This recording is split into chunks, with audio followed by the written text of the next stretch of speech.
The needs for impact attenuation vary according to the free height of fall and the type of equipment if there is a forced movement on the user. The standard does not forbid any specific materials. It establishes any material should be able to absorb the energy of an impact to a certain extent and gives references to achieve minimum safety levels. Each choice for impact attenuation will have different implications on play value and inclusion potential, as well as on layout, inspection and maintenance costs, but also on sustainability, aesthetics and others. There is no such thing as the ideal material, as all have advantages and disadvantages. Let's look at some criteria for risk-benefit assessment on some commonly used materials for impact attenuation. We can choose from natural or synthetic materials and continuous or loose particulate material. For natural loose-fill materials, we can have like bark, wood chips, sand or gravel.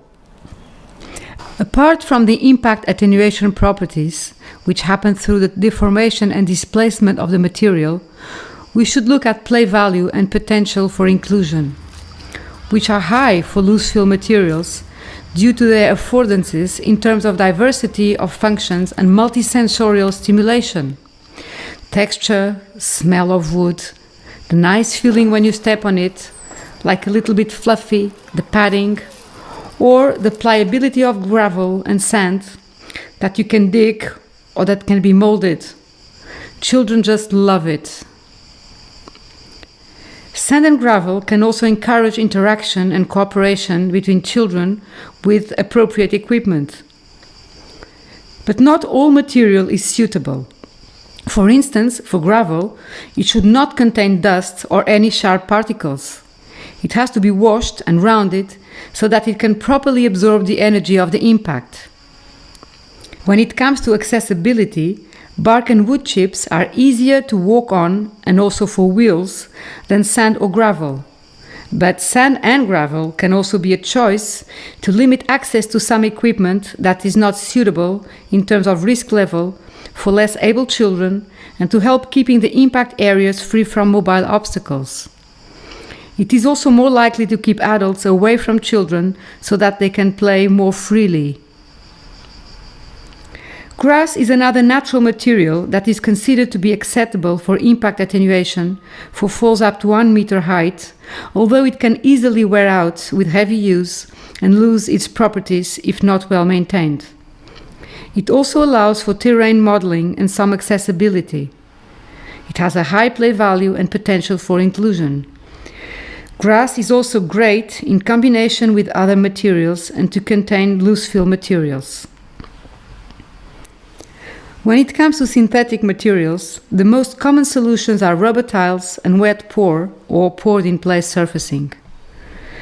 In terms of play value and potential for inclusion, wet pour offer possibilities to include color, terrain modeling, patterns, and it also gives stability to walk and for wheeled equipment. It also allows for greater speed when running around the play area.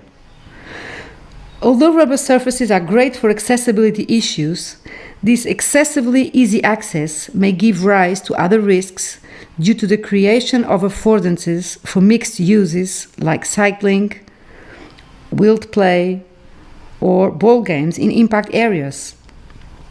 This can lead to collisions or other conflicting situations with users of play equipment.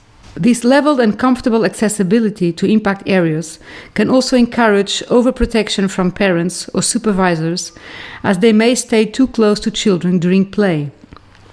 This may even hinder their autonomy and self-confidence. When it comes to maintenance and inspection needs, loose-fill materials are easier to inspect as it can be done visually and therefore be cheaper, but at the same time, there is a need for more frequent maintenance for cleaning and refill of the appropriate layer of material up to the level mark on the equipment. Synthetic materials are easier to clean, although they can also lose their impact attenuation properties without proper maintenance or with aging.